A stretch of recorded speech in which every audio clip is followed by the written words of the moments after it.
thing. I don't get that. Really? Oh, No. well, I'm jealous. Good day, Internet. Good day, Internet. What's going on, Internet? We were just talking about the holidays and colds. Yay. Well, it's interesting because as I Tom, get can you get older, Patreon, it's slightly more of an issue. What? Can you check Patreon, please? It doesn't seem to be working. I have to click set up live, and then it takes me in, and then it lets me in to start the live. It's full of stars. But it takes a long time to do. Update on the chairs. I managed to sell most of them off. How about that? That Making service, some progress. But I realized, to my chagrin, that like most things, it really depends on what your area will support. So when I'm up in the upper northern part of the Central Valley, no one wants them. But if I bring them down into an area with a larger population and people with maybe discretionary income they would spend on things like that, then or you just have more like you have more at halls bats, basically. type thing. Yeah, more at bats. But this is the thing: the cross section of people who bought them were not what I thought they would be, because I figured they would all be never sort of are. They never. I thought they would all be older, and it tended to be the other side. It was all in the younger 20s, early 30s. What's old is new again. Yeah, it is. I guess it's like that. What's that Macklemore song, "Poppin' Tags," where he says, "I want to steal your grandpa's style." I mean, that's basically what they're doing. I bought all my stuff at thrift shops when I was in my 20s because you didn't have any money. Yeah, I like to think my Facebook Marketplace ad was a cut above a thrift store, but yeah. Well, you were comparing it to Macklemore, so that's how I got that in my head. Hey, quick question, and this is just a anyway, you guys use Apple Music or Spotify? I use Apple Music. Pandora. Spotify. Okay. I mean, I use Pandora also, but Spotify and Apple Music, if I had to choose one, I use Apple Music. And why is that? Actually, the most obvious reason is because it's bundled into my Verizon unlimited account on my iPhone. So it's $10. I don't have to pay otherwise. Anybody so it just doing works out Apple nicely. One? But I've ever since it launched, I liked it. I'm doing Apple One.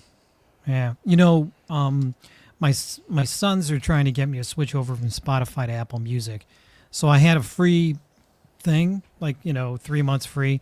Mm-hmm. Quality is a lot better. I tried lossless on both. Oh yeah, the audio quality. Audio quality is much better on Apple Music. However, I do like Spotify. I've been with Spotify for a long time. I've been with Spotify forever as well, and I want to get off of it, but I was told I'd be voted out of the family. So. That's the problem, right? Because you have a family plan. Yeah. Like now you got to move everybody over. You can leave Spotify and this family, or you can stay on Spotify. Yeah, my daughters and my wife have 19,000 playlists. No, so you can move your playlists over to Apple Music.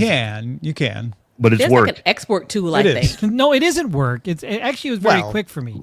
So my wife said, it's a thing you have to do. You could move it over, or we could just not. or it's easier? Not moving it over. Or the other thing, which I think I may do, is I might be paying for both, possibly. Why? Well, that's what we do, because we're paying for Apple One, and we just get it for other reasons. And we get Apple Music, so that's what I'm using. But Eileen has been using Spotify for a long time, and she prefers it. So she uses Apple Music some, but she's like, Spotify just has better discovery and features, and although she prefers it. I think there's more AI music on Spotify. Oh, you enjoy it? Oh, so that's a plus. On Spotify because that's a plus for Spotify for you. No, it's not a Spotify plus. Why do your sons want you to move over? Do they have some? Well, part of it plan? is just because they are anti-Spotify, because I guess there's some sort of political thing. I guess there always is. They're the Exxon Mobil of their generation. I guess. It was probably all the AI music.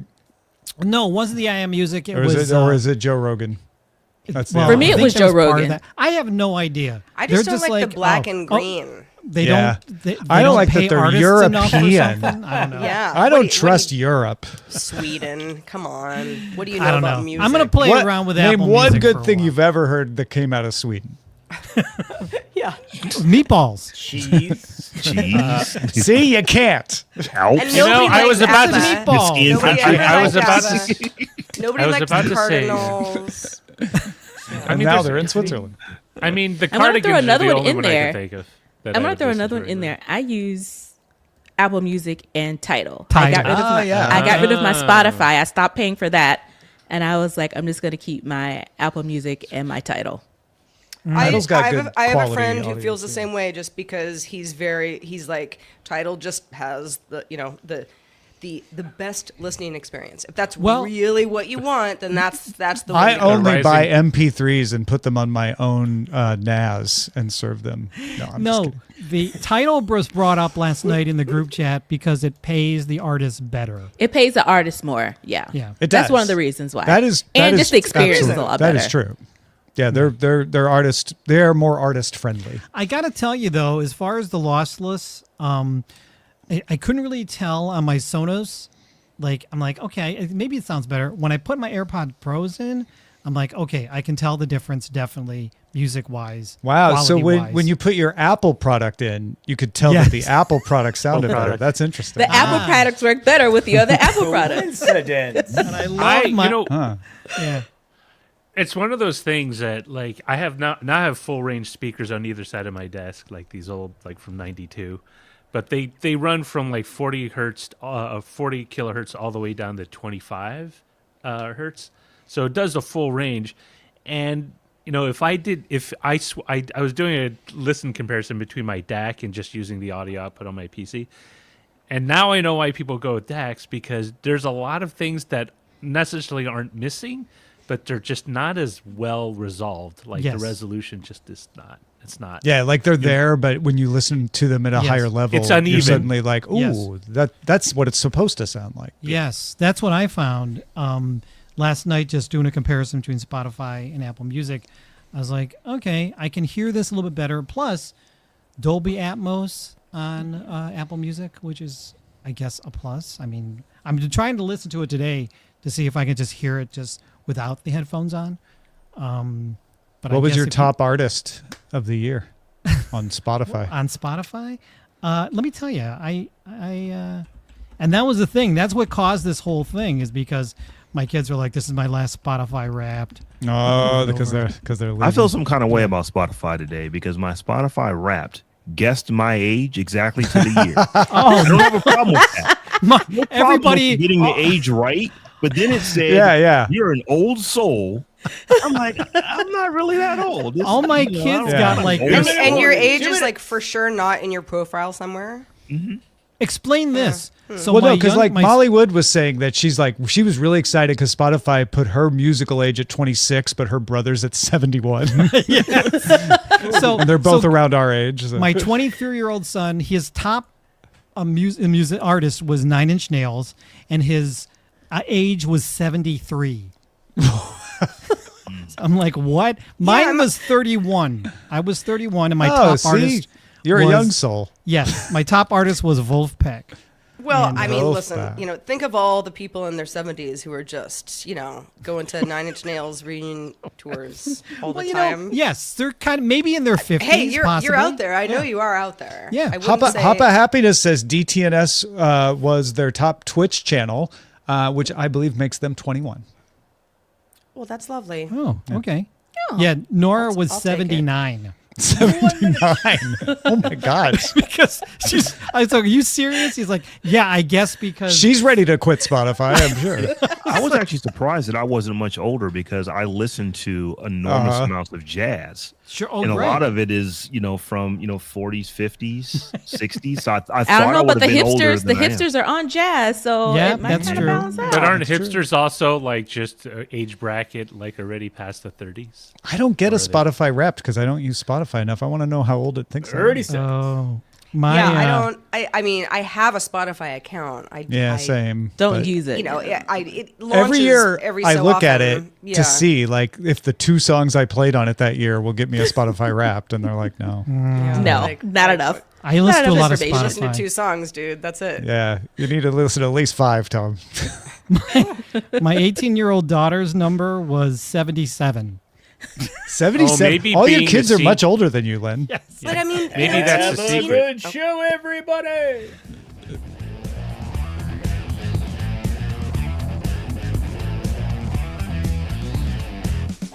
good day, Internet. This is DTNS Live for Thursday, December 4th, 2025.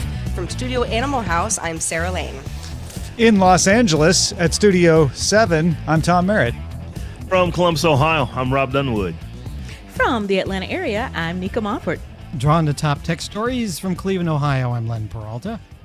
And I'm the show's producer, Roger Chang. DTNS Live is made possible by you, Jeff Wilkes. That's right. I'm looking at you, Tim Deputy. And you too, Brandon Brooks, and all of you, everybody watching or listening, you make it possible at patreon.com/DTNS, and we thank every single one of you. We do. We've got a fun, full panel today and lots of good stories, so welcome one and all to DTNS Live, the show where we discuss the week's tech news to help us all understand it as we go through it together. Nica Montford, how are you?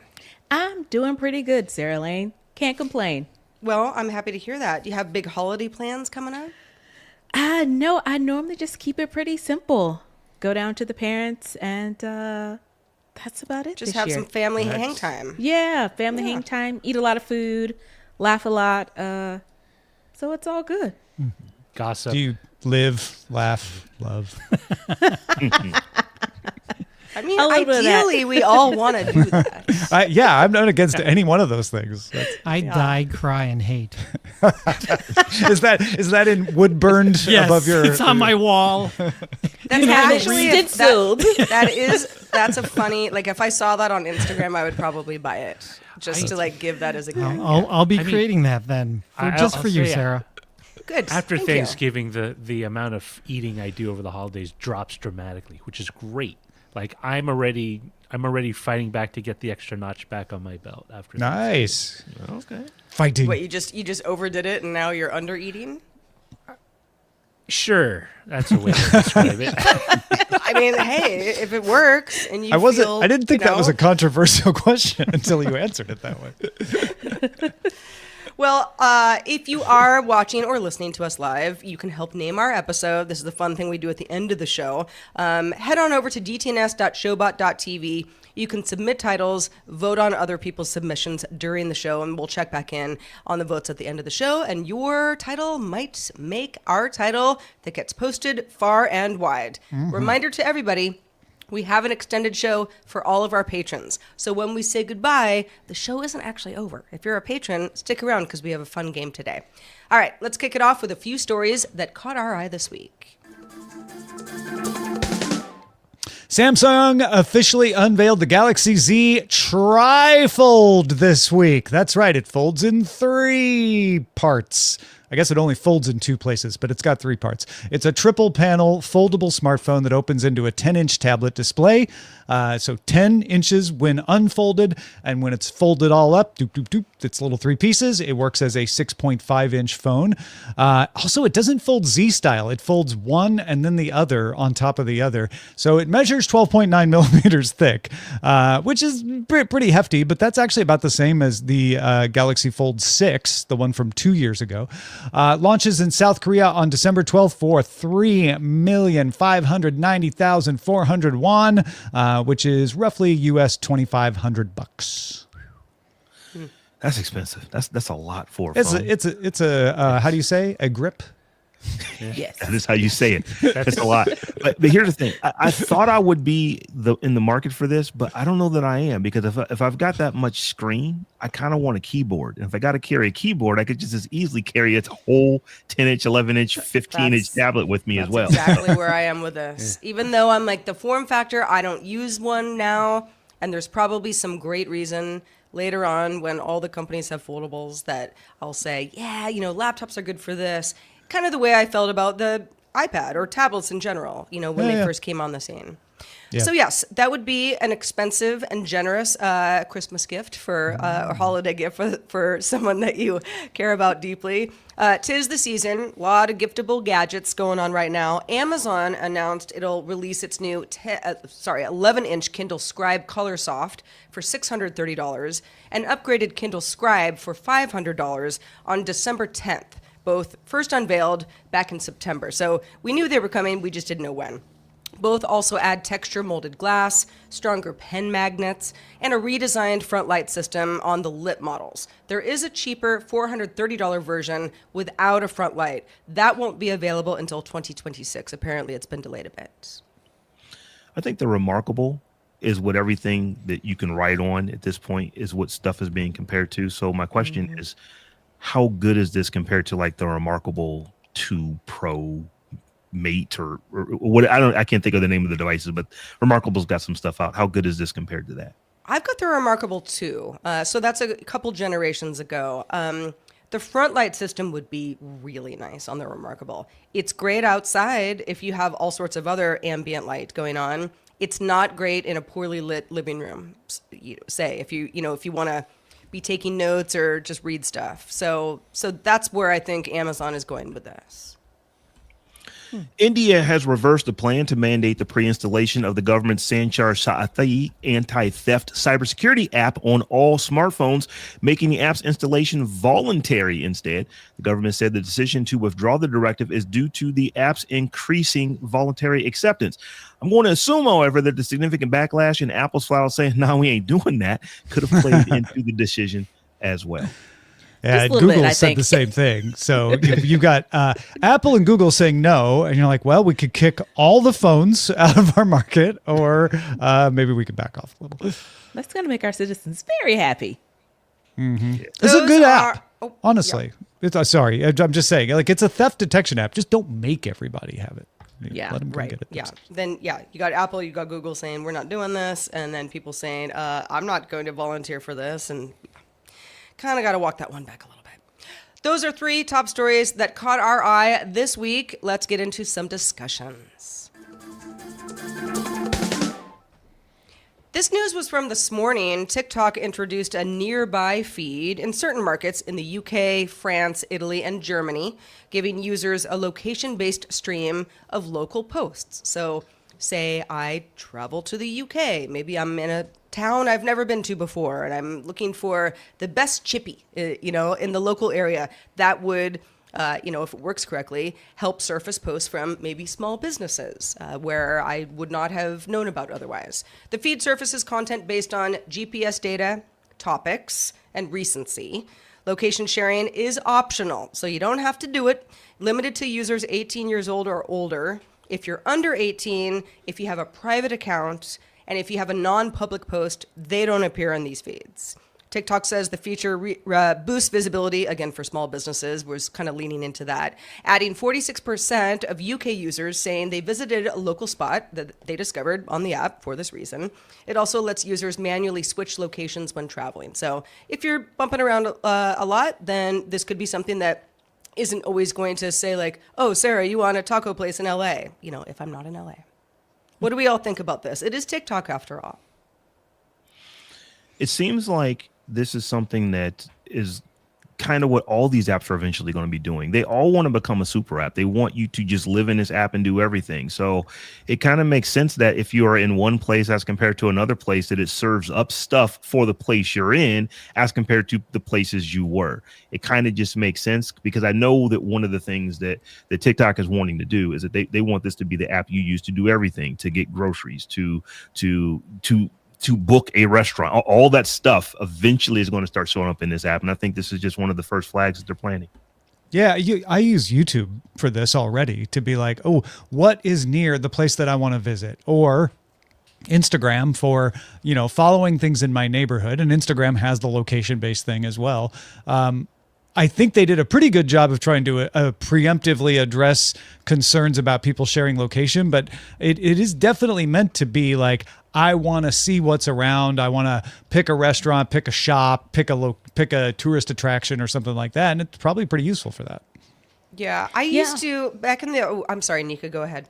No, I was just gonna say the whole location sharing thing. Like I don't have location turned on any of my social media apps, but I think the option to turn it on and off, especially if you're, like Sarah said, if you're somewhere new and you're exploring, I could definitely see the benefit of that. And like you said, they're trying to make sure the whole 18 and under, because that poses a whole different set of issues when you're sharing a location if you're a child or underage.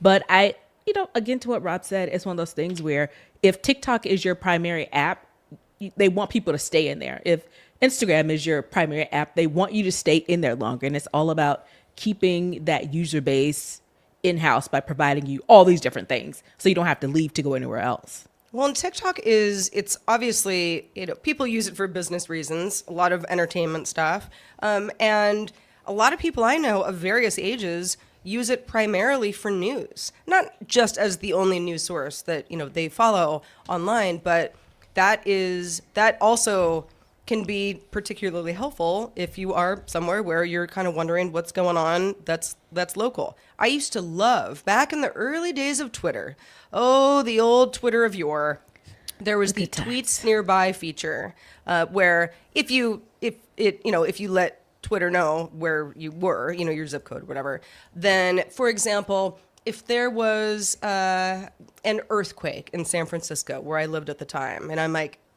am I crazy? Like tweets nearby. It's like, oh yeah, look, all these people had the same thought as me and they're around me. So it made more sense. It was like we were all kind of talking together. That was a great feature. X may have that feature still somewhere buried in a premium setting that, I just don't have. But I think that stuff at its core really works well. Obviously, it can be abused. If somebody that you don't want to know, where you are, knows where you are, that's no bueno. But I think TikTok is smart for doing this. Sir, I think one of the things that could happen here is that you might see two checkboxes. You'll see location sharing turned on for this, where you can find out what's near you, and then another checkbox if you want to let people know where you are. Mm-hmm. I would be much more inclined to use this if I am in a city that I'm not normally in. It's showing me restaurants, stores, that kind of stuff where I am, but it's not showing Earth where I am. Yeah, you don't have to turn on your location to make use of this. You can you can even just say like, I'm sitting here in Los Angeles. I could say, show me stuff near this zip code in Atlanta. And because I'm going to go out and I'm going to visit Atlanta, it'll show me like, here's the stuff around Buckhead, if you want to check out what's there. So you don't have to share your location at all, and you can still take advantage of it.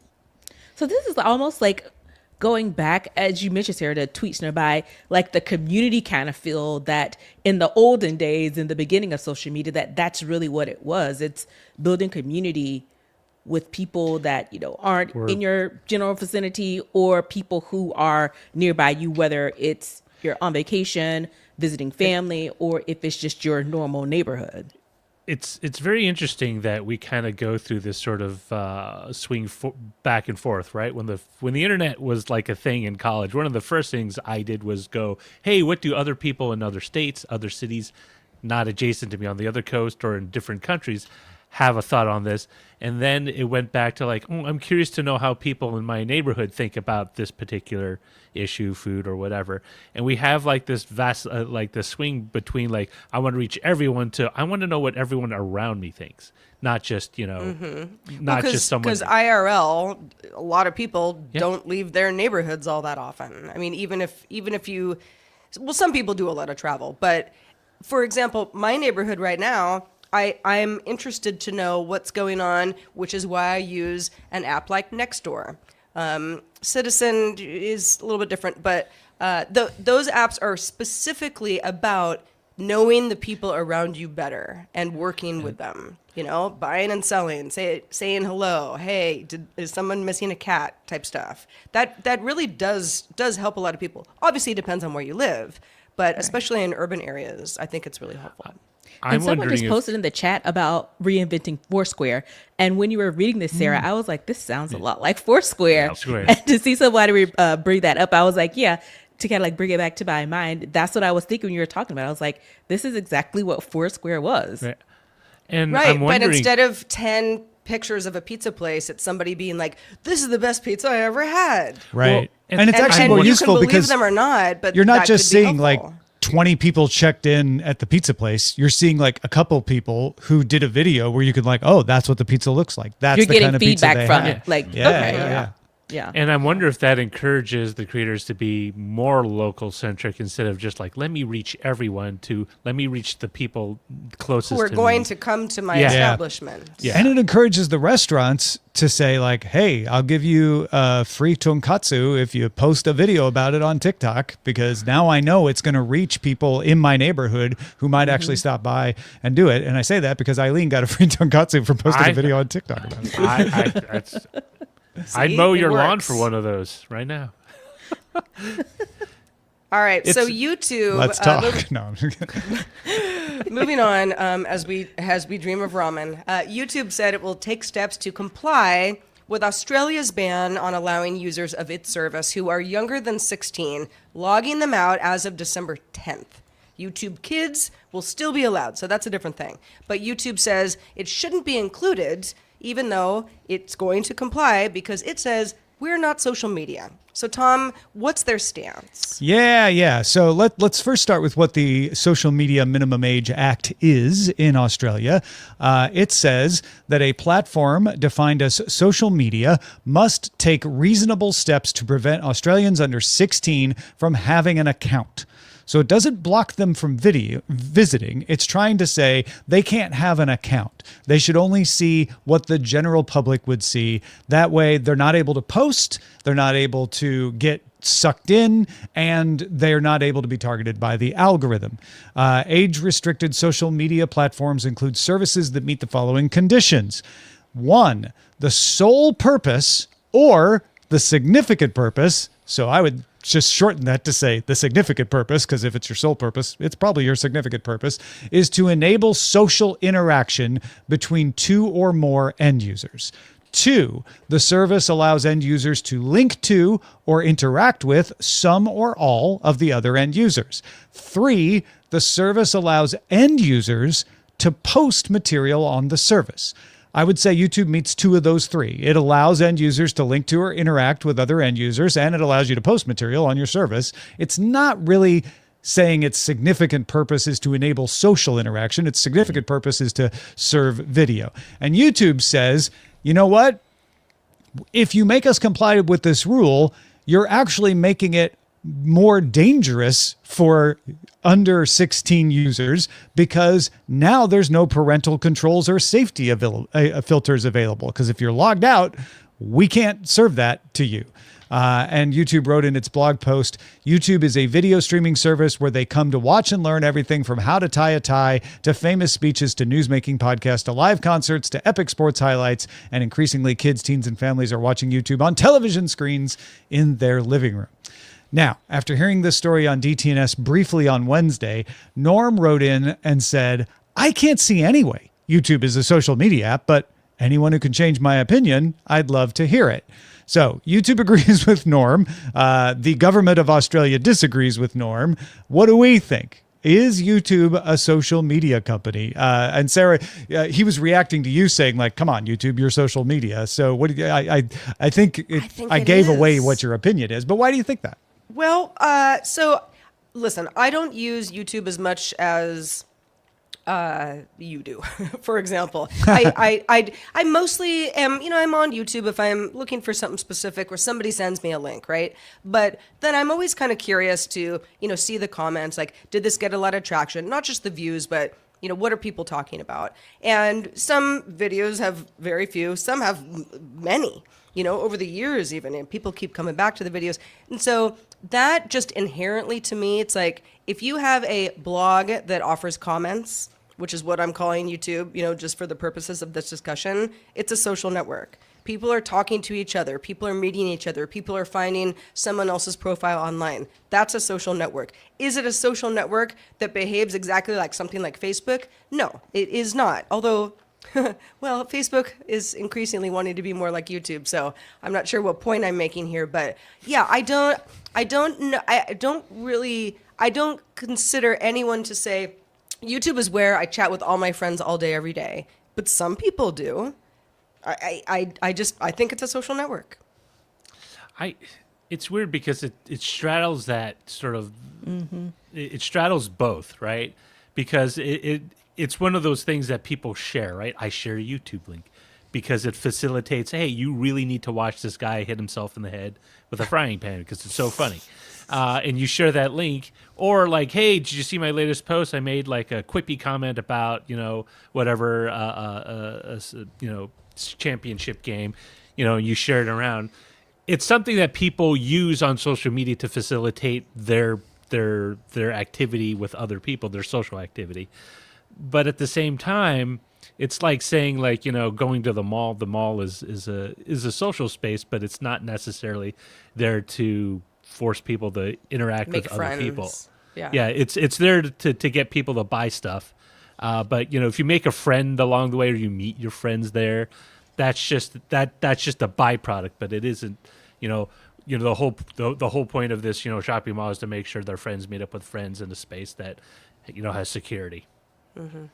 I think I agree with the straddling the fence, but I think where YouTube loses the argument that it's not social media is because all the other social media outlets have basically adopted different features from different social media platforms, right? So you can go on Instagram Live and do a live video and people can comment and interact. You can go on YouTube and do a YouTube Live and people can interact and comment on your videos. The same with, if you think about it in a different aspect, on Twitter, Twitter, on Spaces, you can interact with people on this content. So I think it loses the argument just off the sheer fact that there are features, primary features from YouTube that are in other social media apps. So it makes it seem more like a social media app, even if that was not the original intention. So I'm leaning towards social media for that reason. So I'll go the opposite direction. I don't feel that YouTube is a social media network because, Tom, you laid out 3 criteria that are necessary for you to be considered a social media network, and it only meets 2 of those 3. Now, that being said, I don't think that a bus is a car, but they both are forms of transportation to take you to where you need to go. So I think what the government of Australia is saying is that there are things that can happen on this platform that are very social media like that we are trying to protect our children from. Now, the problem that I have with that is what you laid out at the top of this, is that this doesn't really protect children. It just protects children from having accounts. They can still get on YouTube and look at all the stuff that they were able to look at before. And in many cases, they can look at much, much more because there are no longer parental controls if they didn't have a YouTube for Kids account. So I don't know that this is addressing the issue. I think this is where, we've got this law for these other things that are absolutely social media. This is close enough. Let's just loop them in.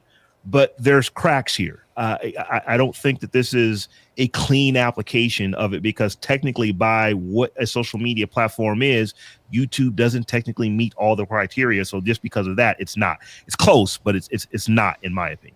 What the government of Australia is trying to do is protect children from forms of harassment and, negative experiences and all of that. And that's why they say you can't have an account, but you can still read it. If Facebook had a public-facing system, you could read that. X does have a public-facing, or it did have a public-facing system. Actually, I don't think it does anymore. But Threads does, I think. So Reddit does. You can read Reddit if you're logged out. They're not trying to protect you from the content. They're trying to protect you from participating in the content. And that is why I want to throw out here that Discord, GitHub, Messenger, Pinterest, Roblox, Steam and Steam Chat, and WhatsApp are all okay under the Australian rule. Children under 16 can have accounts to all of those that I just named. So they're saying it's not about communicating with other people. It's about, are you going to be harassed because of the way this platform works? Because its sole purpose is to push interaction and push people to talk to each other. So I'd throw this out here just as a second question. When you think of these platforms, what do you think of as their main source of content? Do you think it's the things people are posting and the interactions and conversations around them? Or do you think it's the content itself? You've got Facebook on one hand that's all about the posts. You've got YouTube trying to say, we're all about the videos. Lots of things have comments. Pinterest has comments. Discord is all messages. And you're Discord fine with those. Why are you not okay with YouTube? Yeah, Discord I don't know not why being part of the list is baffling to me. Because it's messaging. And it is not considered to be a place of social media interaction. They don't want to block messaging. They want to say, look, you can go and communicate with your friends on WhatsApp. You can go and communicate with your friends on Messenger. You can go and communicate with your friends on Discord. But if you're being thrown into the world where everybody can communicate with you, which is what you get on Facebook, then we want to control that. Well, but you then, get that then on look at Steam. Instagram private accounts. I don't understand you know, why Steam's left out. Yeah, it does. And you can feel still a little, harass people. Is this whole thing to prevent kids from You being can harass people on WhatsApp. Yeah. But I think what everyone's sort of pointing at, not directly saying is in some ways it feels arbitrary because a lot of the ones that were okay. I've been on Steam long enough to know. Yeah, you can get some. You can get some off-colored people on multiplayer games where there's an open invite. People just drop in.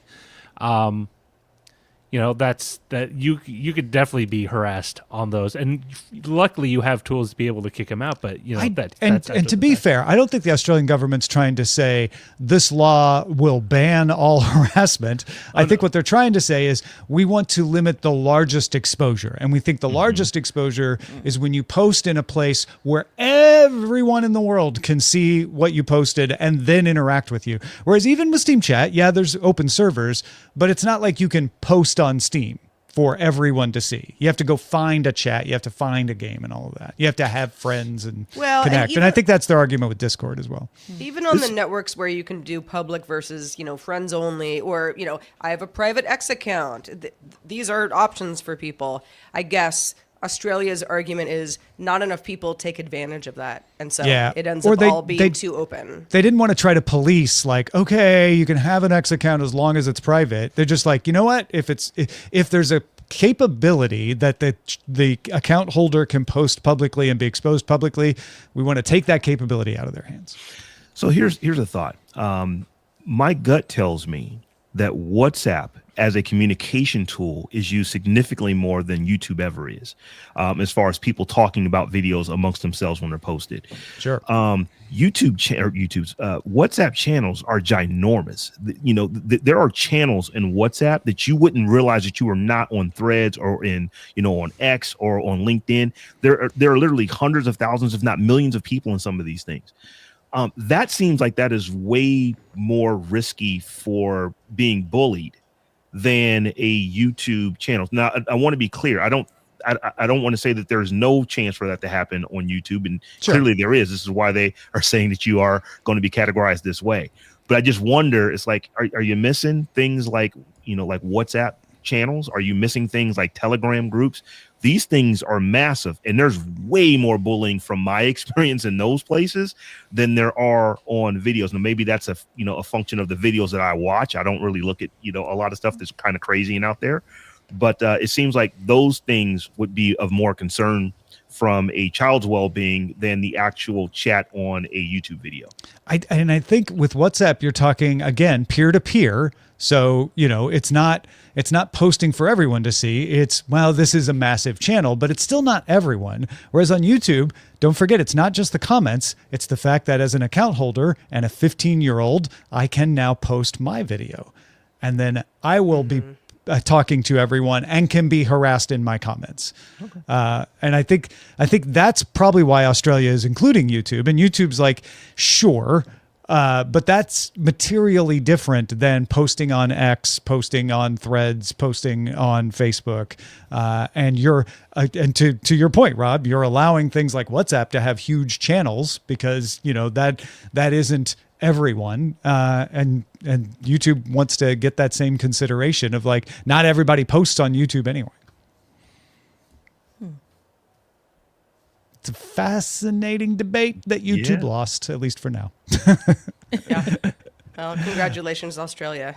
Yeah. and I'm sorry to all the under 16ers. Yeah, and if you forgot about it they in still the have course, YouTube Kids. They still have YouTube Kids, and they can still watch YouTube without parental filters. They just can't post, and they can't have customizations until they're 16. Once you're 16, by the way, if you're wondering, once you're 16, you can get your account back. You can, they'll keep all of your settings and everything from when you had it, but you just have to wait till you're 16 to log in, and that's true of all these accounts, not just the YouTube one. It's gonna be some angry kids. Ooh. Yeah, oh yeah, you're kidding me. There's gonna be a lot of kids trying to figure out how to get around this rule. Is what there's gonna be. They've already figured out how to get around it. I'm certain of it. Yeah, easily.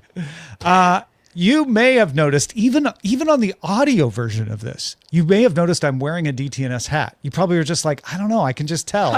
He just feels like Yeah. he has a cool hat It's like on. the audio is a little different, like it's reflecting off the bill of a wonderful DTNS baseball cap, and you're like, I want to see it in person and maybe even on my own head.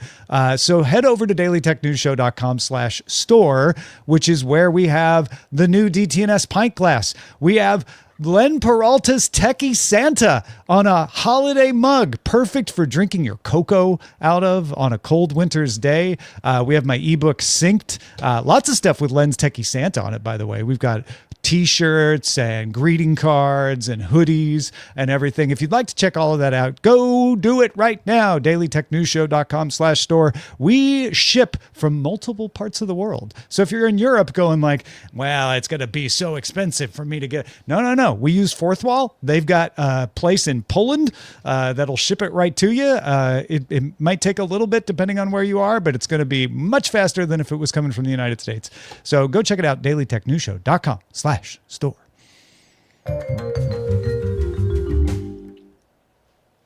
All right, some news from earlier this week. Netflix is yanking the ability for users to cast shows from their phone to a TV. This is according to a recent Wired article. Nica, I know you've been following the story. Seems to have rubbed just a few people the wrong way. So what's the story from your perspective? Sure. So, like you said, Netflix just quietly, but not so quietly, killed one of its most convenient features, the ability to cast content from your phone to most TVs and streaming devices. Devices including Chromecast with Google TV Streamer, forcing users to now manually log in with TV remotes instead.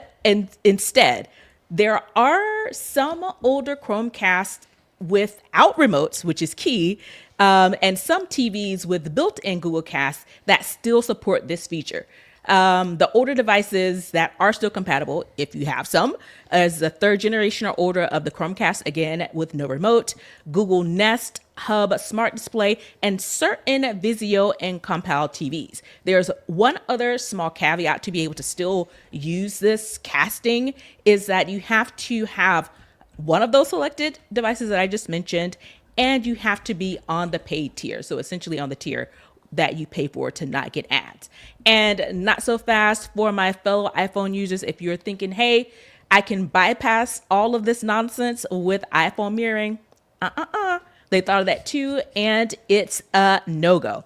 And it's one of those things where it's not just the mere fact of casting. You used to be able to control what you're watching. You can't do that anymore. The ability to play content or even pause or rewind a show, volume controls, playback buttons, closed captioning, all those settings, you have to now do through your remote or the TV app. So it's one of those things that's like, why would Netflix make this change when so many people love and use this app? I think the whole point is to force people or push people to just strictly use the Netflix TV app. According to a Netflix representative, they said when they answered some questions from Wired, they said Netflix is ending support for mobile device playback control because it was not a feature that enough members used. So my question is this another way to crack down on Netflix sharing? They've already gotten rid of password sharing. So is this another way to say we're going to try and keep it locked in? This is a feature that a lot of people used. Yes. Now, I don't know. Hold on. How do we know that? I mean, just for people that I know, I'm going to assume, even just from my own friend group, that I mean, I know Robb uses it. He's there are- staring daggers there- at me well, right yeah, now. I mean, Rob is one example, but it's like But this is I don't a think- popular feature. Is it though? I'm not sure that it is. I always thought it was. I know people I always use thought it. it was I'm not. too. I'm not disputing that people use it, but I don't see it being used a lot. Rob's the only person I know that uses it. All right, Rob. Let I Tom use know it a what's lot. up.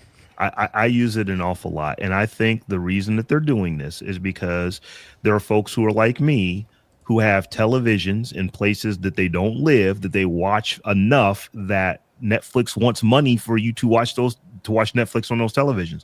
I was just talking about this on Monday. I have a TV in a home where I don't live in this home, but it's a home that I own that I am at, I don't know, 10, 12, 14 times, a year. It's regular enough that we keep the internet on. What I'm not going to do, however, is pay for a separate Netflix account so that I can use that account only when I'm there. When I go, I take my phone and I sling Netflix to the TV that is there, and I watch Netflix until my heart's content. I think that Netflix is saying that there's enough people that are doing that we want the money from them that are doing that. So let's take that ability away. Now, for me, there are many other things that I can still sling that are not Netflix. Netflix is not going to get additional money. I'm not going to carry multiple accounts just because I own multiple homes. But this, for me, is a problem because my use case is absolutely affected. So much so that I am showing folks who are watching right now. Here is a Google TV streamer. This thing is brand new in the box. Haven't opened it up yet. Just got this on Monday. Got a good Cyber Monday, or actually it was a Black Friday deal that I got this for. And I don't know that I want to keep it because the use case was that I was going to take this to my second home and install it on one of the televisions, because I believe there I'm still using like the original Chromecast, the 1.0. It might be the 2.0, but it is a very old one. I was going to replace it with this. I don't know that I want to do that because Netflix is probably the streaming service I watch the most. I watch it a lot when I'm at this home. And if I just go get a third generation Chromecast, I, at least for the foreseeable future, would still be able to do it. So this may be going back, and I may just go get me a third gen Chromecast without the remote so I can continue to use Netflix in the way that I used it before. But you could log into Netflix on that Android TV in that house and watch it with your existing account. You're not there enough to trip you're sharing an account out of the house. I'm guessing.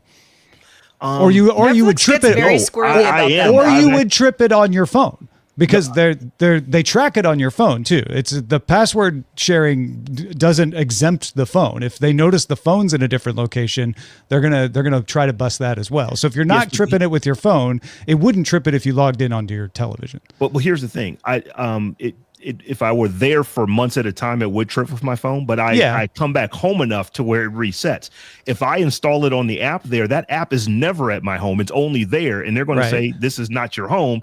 Give us additional money to have this app run on. I don't think it would, honestly, because it's only going to notice when you use it there, and you're not going to be using it. It's like going to a hotel and logging in, on the hotel.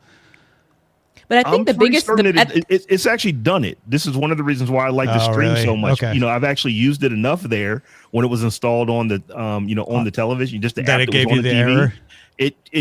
error. This is not your home. Now it gave me the opportunity to change it, which you can only do that so many times before it causes problems. This is a real issue for me. Gotcha. Like, my daughter, she is away at school. And she watches Netflix for the first month or so that she's home from school or back to school after being home. And then she just doesn't have Netflix anymore because she doesn't want to get her own Netflix account. But it'll work for about a month until whatever that timer is, and catches up with her. And then it shuts it off from her being able to stream it to her phone. That goes away for her. Fortunately, she graduates next year, so it's not that big of a deal. She'll be getting a job and she can get whatever Netflix account she wants to get. But it is a problem for people like me that I do have more than one home, and I don't want to have to purchase streaming accounts for the home that I'm only in. Like it's more than a handful. I'm there, more than once a month. But it's not enough that I'm willing to give Netflix additional money just to be able to watch Netflix when I'm there. That's a no-go for me. Well, I think Netflix figures there are a decent amount of people who, it's not that second home where you're a legit subscriber and you're not doing anything wrong. It's that to clamping down on passwords is kind of part of this initiative as well. It's too many folks are saying like, yeah, just play it from your phone. Like we'll just we'll share stuff, we'll share content, and that's still going to happen to some extent. But yeah, it seemed inevitable to me at this point. Rob has persuaded me that there's a little more to the password sharing this than I thought, but I still don't think this is the main reason they're doing it, because I just don't think they're going to make enough money for them to bother with doing it for that. I think they just don't want to maintain the code, and they don't want to share the interface with anyone else. They want to control what you see when you get into Netflix, because when you're on your mobile phone, you're swiping through there, right? And you're seeing what's good for mobile, but they show you different things on mobile that are better for viewing on mobile than they do when you're logged in on the TV. So with Chromecast, they're losing that interaction, and they want to have that. That's important data for them to have. I think that's why they want to force you to log in on a TV app rather than using your phone to cast. And I think it may be similar quickly before, like we were talking about with the social media apps. They want you to stay inside the app. So once you're in there, they don't want you to leave. And by forcing you to do all this on the app, it's forcing you to spend longer time and keeping your focus more on the app itself and not some of the other things kind of sorting about. It really sucks for people who travel, because you have to sign in and make sure you sign out, because most people forget to sign out if they're traveling Airbnb or if they're, on vacation or visiting someone. It's one of those things where it's another thing you have to add. Oh, I got to log in. I got to type on this remote that's teeny tiny to enter my password. And then I got to make sure I got to navigate the remote to log out before I'm rushing to check out before I leave to go home or whatever. I think we all agree it's customer unfriendly. Yeah. Yes. All right, Rob, Meta Platforms may be pumping those brakes a bit on its Metaverse dreams. What is the latest news? Well, Sarah, according to Bloomberg sources, Meta Platforms Inc., that is formerly Facebook, one of the most recognizable brands in the world, is planning significant budget cuts, potentially as high as 30% for its Metaverse initiative, including Meta Horizon Worlds and the Quest VR unit. This comes as part of 2026 annual budget planning, and these deeper than expected cuts could lead to layoffs. But why? Why is Zuckerberg instituting such a massive pullback? The answer, in my opinion, is no one is really checking for virtual reality like that anymore. It's just not something that's just people are really doing. Now, to be fair, Meta wasn't the only company betting on virtual reality. Apple did with the Vision Pro, but Meta was the only company that changed its name. I mean, if you think about this, they changed their name from Facebook, one of the most recognizable brands in the world. So recognizable that I would imagine that most people on Earth still think Facebook's name is Facebook, the name of the company. And this is 4 years later, but it's just, it never went anywhere. And I remember thinking back in 2021 when they made this change, it's like, are people really into virtual reality like that? I don't know that that's really been the case. And Reality Labs, they've lost over $70 billion since 2021. And analysts are advocating for Meta to kill Metaverse projects and instead focus on AI and AI products like smart glasses. So my question to you guys, I kind of want to open this up to the panel. Is Zuckerberg's bet on Metaverse, is it one of the biggest tech misses of this decade thus far? Well, as somebody who was and is into the Meta Quest, although I only use a couple of apps, the Metaverse terminology never made sense to me. I'm like, what is it? Is it just that I put on, my VR headset and played an exercise game for an hour? Was I part of the Metaverse? It's just an app. I mean, I guess. Because the thing was, nobody knew, including Zuckerberg, what they actually meant by Metaverse. They just knew there was a bunch of augmented and mixed reality technologies out there that maybe they could get the jump on if they gave enough hype and push to it. And so they glommed onto Neil Stephenson's term Metaverse, and we're like, well, let's use that. That's a hot buzzword, and we'll just throw $70 billion at it and see if it works. And frankly, it worked more than maybe we want to give them credit for, because they are the leading virtual reality headset. The Quest is the one to get. They are the leading augmented reality glasses. The Ray-Ban Metas are the ones to get. The problem was, funny thing happened on the way to the metaverse, ChatGPT busted out. And now everybody's like, oh, yeah, you know what? Instead of spending all that money on metaverse, why did you pour that money into AI and try to catch up with OpenAI while you're at it? Thanks. Or Google at this point. Yeah. I think it was definitely an overshoot. And I think at the time, when you start to even think of putting something like this together, you think, oh my God, this is the wave of the future. This is going to be the next big thing. Sometimes you're right, sometimes you're wrong. And I also think the pandemic gave a false sense of need for this, because when we were in the pandemic, it was like, oh, this is perfect. I remember I went to Afrotech, a Black tech conference one year, and they had their own quote unquote metaverse for the conference because people couldn't go, and you had to build an avatar of yourself. You could actually talk to people who were like, if you were walking up to a booth at any type of tech conference and you were interacting. And I think this gave a false sense of what it could do and what it would be and how powerful it would be. And I think, like you mentioned, the injection, the infiltration of AI and what we now know it to be, or the way it's being used, kind of knocked this whole metaverse thing kind of off of the top tier of emerging technology. And now you're just kind of left with something that people don't use in mass numbers anymore. It's not as hot, it's not as sexy as, what Gemini is doing, what Sora is doing, what OpenAI is doing. It's just not that it's also thing just right it's now. like it's apps. It's a bunch of apps. We use apps in many facets of our lives. Just because you're wearing a headset doesn't mean that like you've gone to a new universe. It just never made sense. Well, it kind of does make sense if you think about it in the way that you're a car manufacturer, right?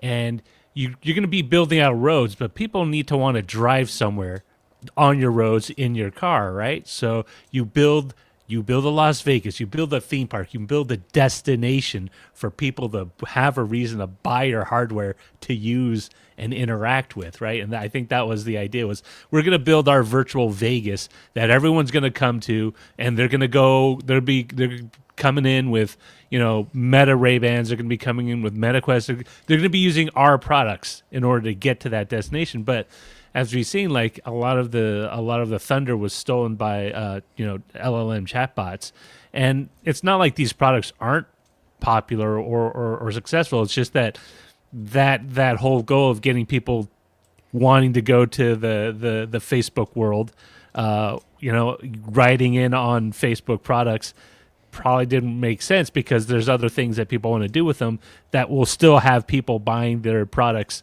in order to use. So, I mean, that's the way that's the only thing that makes sense. Meta wanted to build Vegas, but they built the Pachanga Resort instead. I mean, some people come. It's not, but it's just not making as much money. Yeah, and I think the biggest miss is most of the focus was on the technology of building the metaverse itself and not necessarily the infrastructure. If they had the infrastructure and buy-in from different organizations, like say the NFL or the Olympics or those types of things, where you can say, yes, go into the metaverse, go into this meta world, but we're bringing the actual outside world into this as well. So giving people use cases that would sustain it would have probably done it a lot more good than just keeping it so insular to just the metaverse. I make my avatar, I'm walking around talking to my friends type things. To kind of wear out the whole Vegas thing, it's like they were going for the big and showy. But if you really want people to use something, it has to be practical and has to be able to do something that you find very tedious to do in person. That's going to the DMV, that's talking to Social Security, that's talking about dealing with a lot of real world things that, hey, if I could just do this from home and not have to sit on the line for an hour and a half listening to elevator music that they culled from from some cheap, going to the DMV metaverse sounds worse. but if you think about it, you're not standing in line. You're just going through there, and you're like, oh, do that. Yeah, it's the same kiosk interface as you get on the website. But like, if you give people the ability to feel like, yeah, I'm getting something done a lot quicker, a lot less hassle-free, and the experience is like more less painful for them to go through. Yeah, that would be like, yeah, I would totally use this. If I can always go to the DMV, I'll have to wear these kooky glasses, and I'm done in 30 minutes. I get everything done. Yeah, I'd be on it. You can just do the DMV on the web. You don't really need a headset. But I get the idea. The metaverse exists, though. It's called Fortnite and Roblox and Minecraft. Like, a thing that's going to become the metaverse is that. And so Meta was already playing catch up. They just decided to change which lane they're going to play catch up in from the metaverse to the AI verse. Yeah, so the product manager in me will always give grace to companies swinging big and missing big, because if they didn't swing big, we wouldn't get the cool stuff that is the internet today. I don't know that I would have swung so hard that it would have caused me to change the name of my company from the one of the most recognizable brands Earth has ever seen. I don't know. Google changed to Alphabet, right? And that's fine. Yeah, I'm guessing Meta's going to retcon to be like, no, it was just our Alphabet moment. And Meta doesn't mean Metaverse. Meta means the many things that we are involved in, including AI. Like, look for that press release. Meta wasn't short for Metaverse. I've got some swampland on the moon I want to sell you. Well, before you do that, I actually have property in the desert that anyone wants, let me know. Roger's not kidding, actually. He's got chairs and some property in the desert. Feedback at dailytechnewsshow.com. Speaking of feedback, let's check out the mailbag. If you are a T-Mobile subscriber, you might be happy that Chris Christensen has been doing a lot of travel in China recently, because he has a tip for you. This is Chris Christensen from Amateur Traveler with another Tech in Travel Minute. One of the reasons that I use T-Mobile here at home in the U.S. is because I'm a traveler. And one of the things I love about T-Mobile is that when I go to more than 100 countries, as soon as the wheels hit on the tarmac, I get a text message that says, "Welcome to China, and you have coverage here. For the first 5 gigabytes, you get high-speed coverage," so that I can call a taxi or a DD or whatever. And speaking of DD, when I was in China, it was particularly helpful because T-Mobile gets through the Great Firewall of China without a VPN. And so when I use my T-Mobile connection, I can get to my Instagram, Facebook, Google, and all of those regular services. And they will let you know when you're running low on data, and they will let you know when you're out of high-speed data. This is Chris Christensen from Amateur Traveler. That's actually pretty cool. He comes up with the coolest stuff. So yeah, it's pretty cool. But after our DTNS live show last week with Shannon Morris, where we talked about the flock cameras, Kirill writes, our subdivision had a flock camera installed at the entrance for some time, and then it got removed. And the explanation the HOA board gave us was that we are paying $5,000 per year for it, but flock does not give us access to the footage. So there is no point in it. We're close to the flock company headquarters. There are many flock cameras on the roads around here, and I was wondering who pays a subscription for them. And Mike, I am guessing the company may have switched their model from subscriptions to putting them for free and charging for access to the data, but this is just a speculation. Yeah, no, that's not the thing. They're getting HOA boards to go along with this in a lot of different ways, but they're not free. You still got to pay for them.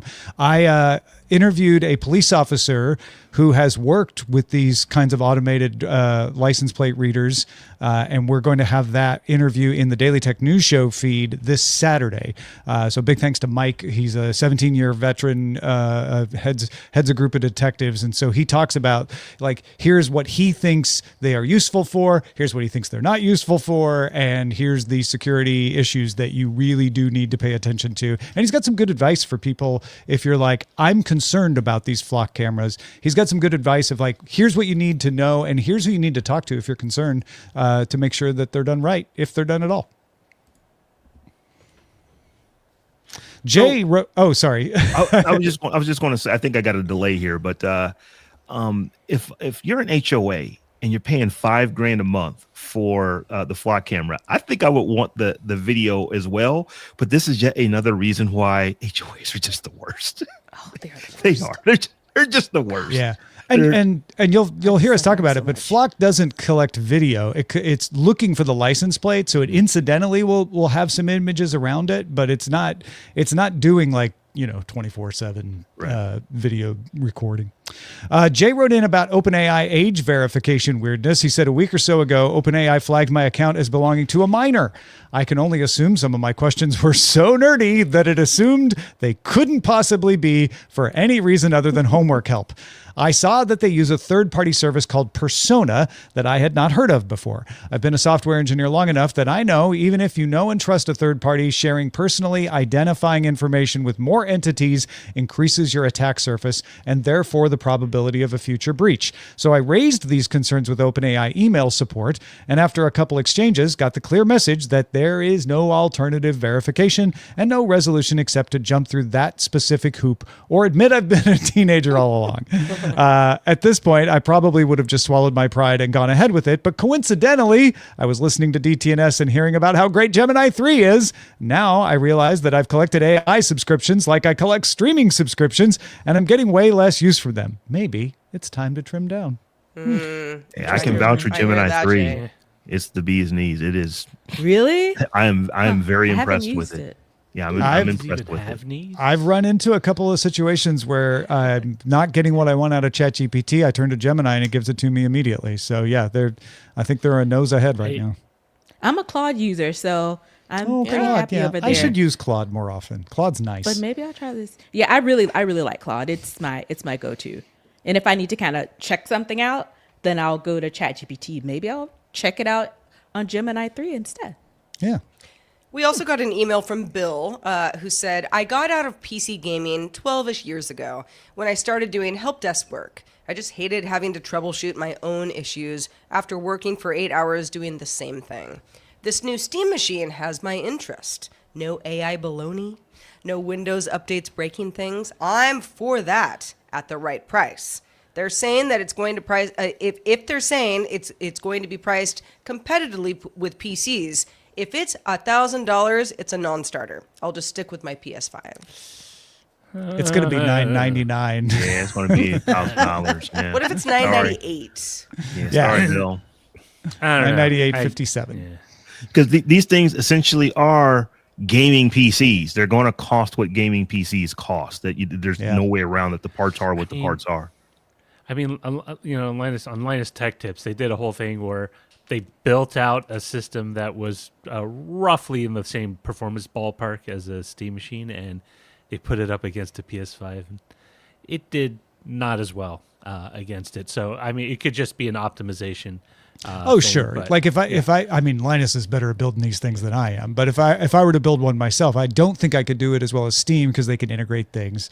So I assume the Steam machine will be 10% better than what you could build yourself. Maybe 5% better than what Linus can build. It's that price point, and I don't know with RAM prices kind of doing a hockey stick these days. Yeah. On the graph, it's. I don't know. Maybe they can eat the cost and people will be happy. They may have contracted their price for the RAM ahead of time, which I would hope they did. Well, remember, if you have any comments of anything that we talk about on any of our shows, feedback at dailytechnewsshow.com is where to send it. We really want to hear from you. Of course, if you're a patron, you can comment on anything we post to Patreon as well. We read every single message from you. Thank you in advance. And thank you, Len Peralta, right now for illustrating today's show. Len, what'd you draw for us today? Well, I don't really do casting for Netflix. I used to at some point, but I'd rather, if I'm traveling, I'd rather not get into that whole thing. Anyway, this is something, I'm not a huge Harry Potter fan, so excuse me if I got this wrong. Oh, no. Casting is not working on Netflix anymore. No, I think you got it right. Ted Sarandos, Crucio, which is if you're a Harry Potter fan, you know what that means. It's you don't want to throw that one around willy-nilly. Exactly. But casting's not working. If you would like that, and you are not a fan of Ted Sarandos, you can get this at my online store. Well, actually, you get it at Patreon, patreon.com/Len, where you back me at the DTNS Lover level, and you get that immediately. Or you can go to my online store. You can buy it the old-fashioned way, and you can also my custom holiday cards are there. I'm doing them through the 20th, so feel free to hire and support a real artist. I'm a real human artist, so go ahead and as far as we know. As far as you know, yes. Yeah. Last we checked. Nica Montford, thank you, Len. Nica Montford, so nice to have you back. You are very busy when you're not with us here on DTNS Live. Let folks know where to keep up with your work. Sure, you can find out where I am and what I have going on at techsavvydiva.com. You can also head on over to SnappleWestCast.com to check out my podcast that I co-host with Terrence Gaines. It's, we talk all things Apple and then some. So definitely check us out over there too. Awesome. So, folks, you have been submitting your titles over at dtns.showbot.tv, and we've got some good ones for you. So let's kick it off right at the top with TikTok Reinventing Foursquare by G. James B. I'm seeing a trend here. Yeah. TikTok near you, Philly Codehound. Australia's Social Distortion, the reverb mic. Oh, that's a good one. That's a very good one. What is YouTube by Zoe Brings Bacon? Nobody knows. Yeah. No clue. We use it. We don't know. YouTube is awesome. That's what YouTube is. Netflix casting Aspersions on Your Phone by Stealth Dave. Your phone isn't good enough. So Netflix sucks and Robb is pissed. That's That's a good one. I like that one. Philly Code out. I mean, that's to the point. spoiler. So, Sarah, what did we decide to go with today? We got a lot of suggestions and submissions and votes, thanks to one and all. But we went with Zoe Brings Bacon's Metaverse has meta problems. Yeah, it does. It does. I know. Well, big thanks to the people that keep us from having more problems by supporting us in all the ways you can watch us, including on YouTube and dtns.substack.com. Craig's over there chatting away. Don't let Craig be alone in the Substack. Go check it out, dtns.substack.com. We also have folks watching us on Patreon, watching us on LinkedIn, and supporting us on Twitch. Charlie in Columbus resubscribed with Prime for 72 months. G. James B. had a 30-stream streak with us. Zoe had a 20-stream streak with us. Scandral is a new subscriber. Welcome, Scandral. We got bits from PC Milesy and SW Texas. Steve Burtz gave us a follow. Got a lot here because it's been since 2 weeks before Thanksgiving. Technomensch back for the 31st month. Ledwin for the 15th month. G. James B. for the 5th month at Tier 1. GPEG84, 61 months at Tier 1. Been subscribed for 70 months. Nichebot followed us. Paolo DLR had a stream streak. Razin subscribed for 47 months. Zoe Brings Bacon for 54 months at Tier 1, 79 months total. Theater Monkey back for 74 months. Zoe with some bits. Faking Nose Grub for 58 months. And Hoppa Happiness back for the 6th month. Thank everybody for supporting us in all the various ways. Yay! Yeah, Reminder, thanks so you much, can folks. watch us live every Thursday. We record at 4 p.m. Eastern. That is 2100 UTC. And you can find out more at dailytechnewsshow.com/live. Be sure to keep up with Daily Tech Headlines and Daily Tech News Show all week. Plus, we have weekly Live With It episodes. Tom's doing lots of hangouts throughout the week. And we have bonus weekend content. So if you want more from us, we're giving it to you. For now, we'll see you next Thursday.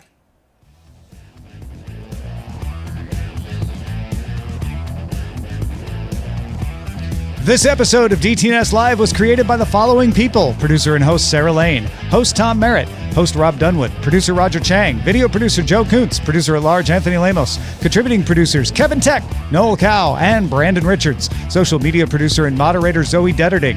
Our mods: Beatmaster, W. Scottus1, BioCow, Captain Kipper, Steve Guadarrama, Paul Reese, Matthew J. Stevens, and J.D. Galloway. Mod and video hosting by Dan Christensen. Music provided by Martin Bell and Dan Looters. Art by Len Peralta. Acast ad support from Tatiana Matias. Patreon support from Bobby Wagner. Our guests this week included Nica Montford and Chris Christensen. And thanks to all our patrons who make the show possible. Patrons, stick around for the Tech Price is Right. This show is part of the Frog Pants Network. Get more at frogpants.com. Diamond Club hopes you have enjoyed this program.